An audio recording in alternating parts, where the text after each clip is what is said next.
Hi, I'm Cheryl Jackson. Welcome to Your Voice. With the Jane Creba trial in progress, gang violence is back in the news. As you may remember, the 15-year-old was shot 3 years ago on Boxing Day in downtown Toronto, allegedly by gang members. It was an event that shocked parents because we all thought that could have been my child. In reality, experts say it's rare for an innocent child to be killed in a gang shooting. What's more likely is that a gang will lure your child. And here's the scary part. The luring starts when kids are 7, 8, 9 years old. How are gangs enticing young children to join up? Which kids are most at risk? And what can parents do if they suspect a gang is trying to lure their child? I am joined by a panel of experts who can help us with answers. Constable Scott Mills is a Toronto police officer and director of NoToGangs.org. Beside him is Anthony Hutchinson, a former gang member who is now CEO of the Brampton Neighbourhood Resource Centre. And joining us on the phone is gang expert Jabari Lindsay. He's project coordinator of the Canadian Training Institute's Breaking the Cycle program, which helps kids get out of gangs. Welcome, everybody. Thank you for coming into the studio. Thanks, Jabari. Hello. Hi there. Scott, how many gangs are there in Toronto? Well, the statistics are deceiving simply because gangs change all the time and it's really hard to keep up to them. So the official statistics, I don't really like to give out numbers. Well, can you give me an idea though? Are we talking about 10 or 100? I think the sourced ones are around 70, 75. Oh.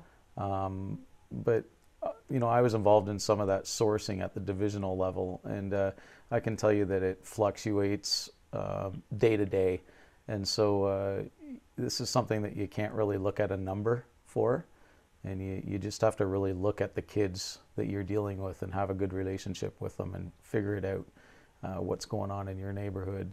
Okay. Who is in the gang? Can you describe for me who are in these gangs? Surprisingly, there's a lot of young kids that form these groups that sometimes become known as gangs. There are a lot of different people that get involved with them. It's not just one race. It's not like you have a black gang or a brown gang or a Vietnamese gang. It's kids with a like-minded mindset that they want to commit criminal activity together. And it could be anybody. And a lot of the kids that I've known to be in gangs, they look like any other kid. Just a group of kids? It's a group of kids. And where do you tend to find them? Are they connected to communities? Are they connected to schools?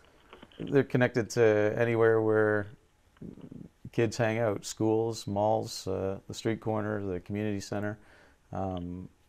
You'd never know you're running in and talking to a gang member a lot of times. Because they look just like everybody else, and they're human beings just like everybody else trying to get by. Right. Okay. Anthony, how young are we talking about? What age range? The youngest kid I've known to be active in criminal activity has probably been about 6. But I think that Scott, in terms of his response, said something very important, and I noticed there was a reluctance to say that they're gang members. Mm-hmm. Most of the times they're groups, and the kids, and we put that label of gangs on them. They tend to be friends or just kids hanging out in the neighborhood and so forth. I have seen kids getting into trouble, like I said, as early as 6 with another group of kids. Now, are they a gang? Well, you got some 14-year-olds, you got some 6-year-olds, you got some 10-year-olds, 11-year-olds, and then some of the older ones. But generally, they're in that 6 to 16, 17 age range. But I wouldn't necessarily call them a gang. Well, what's the difference between a group and a gang then? Well, I think that the gangs that we look at in terms of East, like in the United States, and then what we see is kids mimicking that kind of behavior here in Canada, especially in Toronto. You know, are they the Crips or are they the Bloods? They use the names, but I think they get it more off of the YouTube and BET as opposed to actually being connected in some organized way. You know, even when I was, like people say, I was in a gang when I was young. You know, I wanted to be in a gang when I was 8 years old because I thought it was something cool to do, and I grew up in a troubled kind of house, and I kind of didn't really get into it more until I was about 11. And then we were, doing little things, shoplifting and things like that. And we moved a little bit into things like, wanting to knock over, by the time I was 14, knock over the corner variety store. Not because we were bad kids, but it was an exciting kind of thing to do, and I couldn't play hockey. My mom didn't put me in hockey, and my other friends got to play hockey, so I wanted to do something. So is that why? Is that why you did it? You wanted to do something, or was there another reason that you wanted to join this gang? For me, there was a sense of identity. There was a sense of disconnect from my parents. Clifford Robert Olson was going around killing my friends, and the police seemed to be letting us down by not arresting him, and our society wasn't protecting us. So I needed a gun to protect myself from Clifford Robert Olson, when I was 14. So I think that why kids do things, one of the things I say to a kid is, why are you doing this? Their number one response is, I don't know. Right. Right? Okay, and so how do you work with that? Yeah, and so this is something that we really need to look at. I don't think even the kids self-reflect and say we are in a gang. Some of them might, but a lot of them don't. Okay, well, let's take a question here from Natasha in Guelph. I'm more worried about gangs that form inside a school rather than street gangs coming in from outside. My daughter's been bullied by a group of girls at her school. She's in grade 5, and now it seems these girls are controlling more and more of the school. Am I going overboard calling them a gang? Should a parent call that a gang and be worried about that? I think we really got to look at the stages of a gang. I like to say there's a fantasy stage, there's an at-risk stage, and then there's a hardcore stage. And I think what this caller is talking about is the fantasy stage. And what it is, it's a group of kids that are actually getting together to kind of bully and harass somebody. They're not getting together for a criminal purpose. I see. And that's where the intervention needs to be. Although that could be criminal bullying in a way. All right, thank you very much. Jabari, we said in the intro that very young children are sometimes being lured. How common is that in your experience? Well, typically the guys we work with, and we're talking about a Toronto experience. These are kids that grew up together. These are kids that live in the same housing projects together. These are kids that are just basically trying to survive together. And I guess in response to the same question you asked about the girls, in terms of the girls that we've been seeing in our program, a lot of the girls are just, in terms of socialization patterns, are tending to, end up talking about one another, gossiping. This girl's not wearing the right shirt. This girl's not putting on the same type of thing. And then it's not necessarily a gang. So to answer the question, am I overreacting? No, I don't think it's a gang. I think it's just, well, number one, a school that's not attending to those girls' needs. And number two, if the daughter's coming home every night talking about, I'm getting bullied and these kids are giving me a hard time, then she needs to go to the school and say, what are we going to do as a unit to help my daughter against these other girls? And at the same time, what are we going to do against these girls? Because just booting them out is not going to be the answer also. So I think a lot of times when you're talking about kids 2 to 12 years old, you're not saying that they're walking down the street and a gang member who's a random person from another neighborhood is going to come up to them and say, hey, you want to be in my gang? That guy might just say, look, our neighborhood wears a particular color, and I don't want to see you wearing anything else. And that's how we know and how we manage to keep ourselves safe against maybe other neighborhoods whom we may not have problems with gang-wise, just, girls or drugs or whatever the case may be. But I need you to wear this blue. And if you wear this blue, then you won't get beat up, you won't give me a hard time. Okay. And that's typically more of the situation than join our gang. It's just like, let's keep our neighborhood safe. Jabari, we're having a bit of trouble hearing you. I think maybe you're not speaking into the mic. Maybe you can just make sure that you're speaking right into your microphone there. Scott, what do we know then about the kids that are targeted to become part of these groups that Jabari's just talked about? They're the same kids as any kids, and if they've got a like-minded desire to go out and create mischief, that's what they try and do, and they don't look any different, walk any different, talk any different than any of us. It's just a mindset they get into. And referring back to the lady that was talking here about her daughter, I recently dealt with one of those situations in a school here in Toronto, in a grade school, and I was approached by the father and the daughter, and they were she was in grade 6. She was experiencing this. I went in and did a Crime Stoppers presentation about 4 days later at that school, and the kids that were actually bothering that young girl approached me and said, how do we get ourselves out of this situation? So we're having problems with this girl. And when I was talking to both of these separate situations, I've got 3 girls that are approaching me asking me for the same help that the girl and her father were doing. So I think the answer is sitting around the table, much like we're doing here, and having a discussion and having everybody on the same page, parents, the school staff, and the kids. And we got to come direct, and we have to be honest with each other. And we have to have those relationship conversations. Anthony, how big a factor are socioeconomics in terms of which kids get involved in this kind of activity? You know what? Kids who get into trouble come from all different socioeconomic backgrounds. A lot of the kids who were in my, quote, gang when I was young were actually a bunch of church kids. Deacons and elders kids who I was connected with, and they came from solid middle class, upstanding families. Why did we do this kind of stuff? Well, because it seemed cool. We wanted to create an air of excitement for ourselves and give us a sense of identity and rebel against our parents. So it just to say that, you know, just because somebody comes from a low socioeconomic strata, that they're going to become a criminal is not fair, because that's not the reality.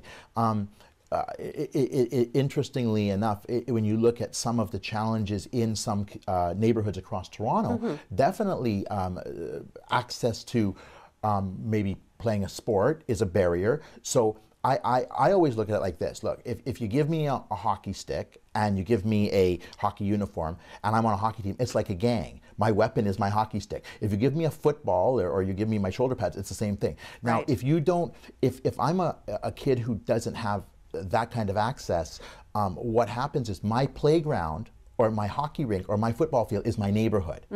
And instead of a hockey stick or a baseball bat, I use a knife or I use a gun as my instead of as my weapon. Do you see what I'm saying? And so it sometimes it just plays out in a different way, and I think so. It's not always about, you know, but it's just because a kid can't play sports, they're going to form a gang. No, that's not. But I'm just giving an example of how it does play out at times. Okay, thank you, Anthony. Here, let's take a question from Lorraine An Etobicoke. I live in an upper middle class neighborhood. I've never heard of a gang in my area, and yes, there are fights in the schoolyard, but I've never heard of kids shooting each other. Does this mean chances are low my child will ever be solicited by a gang? Let me go to Jabari. I haven't heard from you for a minute. Jabari, what do you think?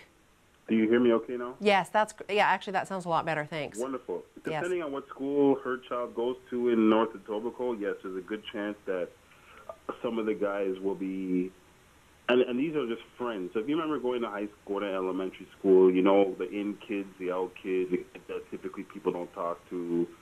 You have different sets of, I guess, the kids in the neighborhood, but in North Etobicoke, yes, there's a good chance that some of these guys might be talking to her son or daughter about, you know, hang around with us, we can make money, hang around with us, we can go and do certain things. But again, if she or he, I didn't remember hearing who wrote the letter, is spending time with her kids. I mean, a simple tactic is just eating dinner with your kids every day and hearing some of the challenges that your kids are going through, you could begin to have those conversations about, you know, you don't need to be that guy. You don't need to be cool. You don't need to be part of that set or that gang or whatever they're calling themselves nowadays. You don't need to be part of that. But typically, when we see a lot of kids in a gang, you're talking about a bunch of kids who are who have lost their dreams, who have lost their goal, who don't have a purpose, and their purpose becomes their gang and any of the issues that the gang have of that day. So I don't have anything better to do, so I'm just going to be that thing. So I think, yeah, she definitely has an issue, just how kids in Thornhill, kids in Vaughan, kids in Brampton, they all have the same issue. Mm-hmm. But if they have parents and teachers and a system that's driving them to be something better and do something with themselves and actually being there to support them, not just talking about doing those things and then going to work or going to school or whatever, being a parent to say go to school and then being there when their child gets home to do their homework. It's amazing when I talk to the kids and ask them the same type of question that you're asking me. What would have made a difference for you not to have ended up in jail or for you not to be carrying around that bandana?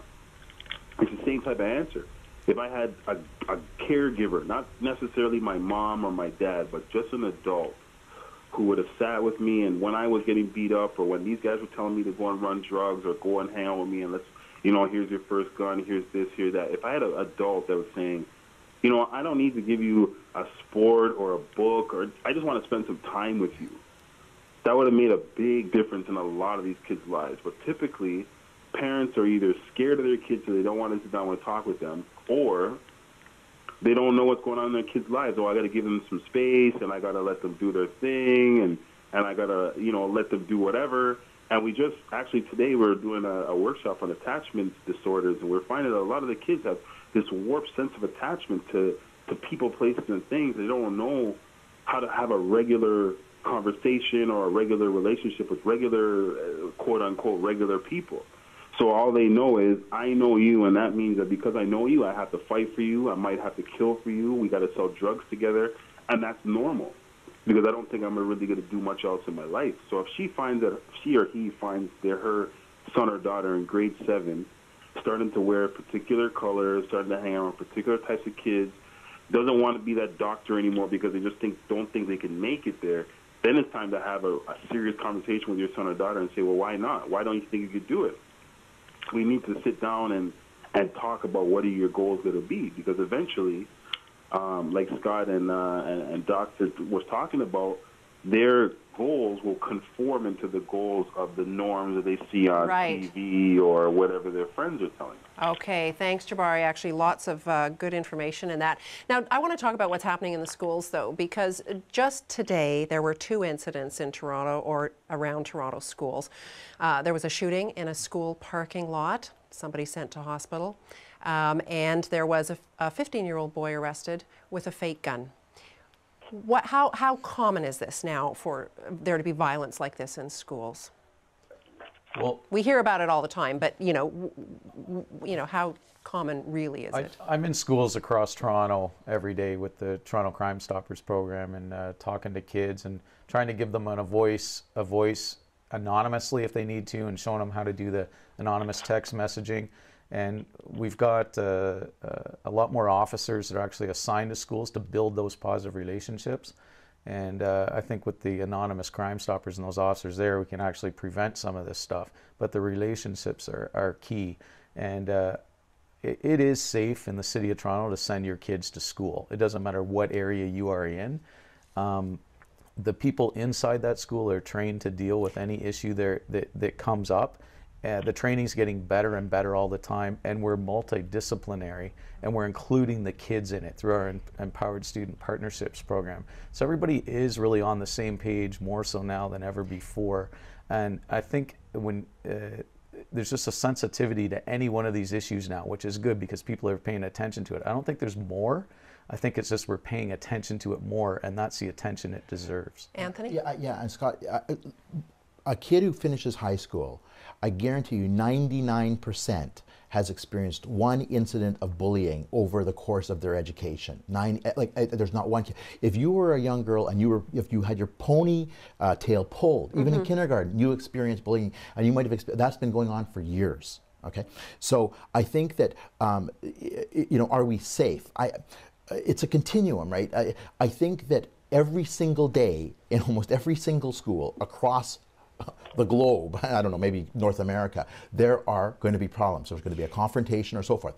At what point does it escalate to be bullying? Or what point does it escalate to be very violent? Or what point does it escalate to be going to the office or to cops being called in? So I think that the point is that in this incident where we had a shooting, and by the way, it was outside of the school and outside of a daycare. School parking lot, yes. And right beside a daycare center. So 2 areas. And when we look at risks that are faced, like there's been high-profile cases in Toronto since '99. A 3-year-old Brianna Davey was murdered. 11-year-old Ephraim Brown was murdered. So we know that that kids can get caught in the crossfire. And so now, are we a safe city? I mean, the fact is that these things are very infrequent in terms of time, but at the same time, so we have to be careful to not become hysterical. Right. But we still need to be aware. And I just want to say one thing to touch on Jabari. My biggest problem growing up, and the reason why is that there was no love in my family. And when there's no, and when your friends give you love, you know, and that gives you identity, then you just do whatever it is because that's where you get your love. Okay. Thank you.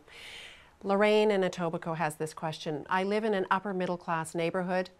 Oh, yes, we have done this question already. All right, I wanted to ask Jabari then.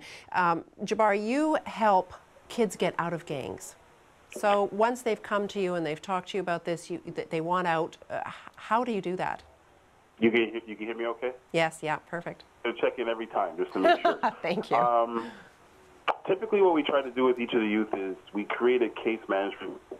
The program works in a way that we have 28, first of all, I'd like to outline that. The way that we work with the program is we have 28 weeks with each youth. So we have a 25-week leadership portion project and an intensive. And we try to make sure that each of the youth that go through the program, we give them a certain amount of time. So if there's the first piece that you're asking of how do we do that, is we don't just ask them and give them a quick solution and see if we can throw something at them. We know and they know that we've invested at least 6 months of time into each of them. So that's number one. And typically, federally and provincially, the money is not coming long term. It's only coming in the 5 weeks, 6 weeks employment programs that you keep hearing about. And they're not giving kids the time that they need to do that. How much time do they need, Jabari? Well, what we've kind of worked it out to now, and this is not scientific, this is not any type of status or evaluate. We just went through a process where we're looking to be evaluated soon. Mm-hmm.